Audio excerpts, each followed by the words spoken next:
پاکستان کی افغانستان میں دہشت گردوں کے خلاف کارروائیاں 7 ٹھکانوں کو کامیابی سے نشانہ بنایا گیا۔ پاک فضائیہ نے ISKP کے ٹھکانوں کو سرحدی علاقے میں نشانہ بنایا۔ وزارت اطلاعات کی تصدیق، خود کش حملوں میں افغانستان میں موجود دہشت گرد قیادت اور ان کے سہولت کار ملوث ہیں۔ دہشت گردوں نے حال ہی میں اسلام آباد کے امام بارگاہ، باجوڑ اور بنوں میں کارروائیاں کیں۔ افغان طالبان حکومت نے دہشت گردوں کے خلاف کوئی مؤثر اقدام نہیں کیا۔ پاکستان نے ہمیشہ خطے میں امن و استحکام قائم رکھنے کی کوشش کی۔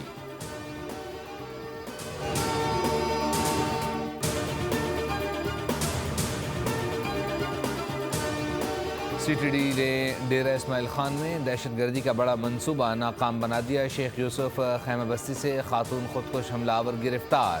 خودکش حملہ آور کا تعلق وزیرستان سے ہے۔ CTD کی تصدیق، خاتون خارجی شاہ ولی عرف طارق کوچی کے دست راست اور اس سے تربیت حاصل کرتی رہی۔ حملے کے لیے سامان اور ٹارگٹ خارجی کمانڈر عاصم نے فراہم کرنا تھا۔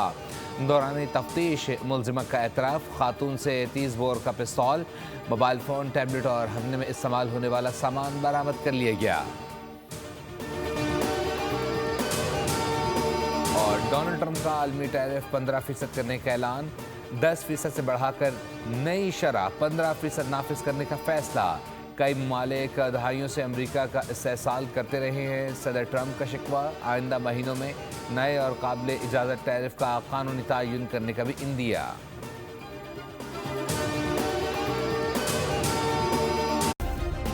سبسکرائب کریں اور بیل دبائیں تاکہ کوئی خبر رہ نہ جائے۔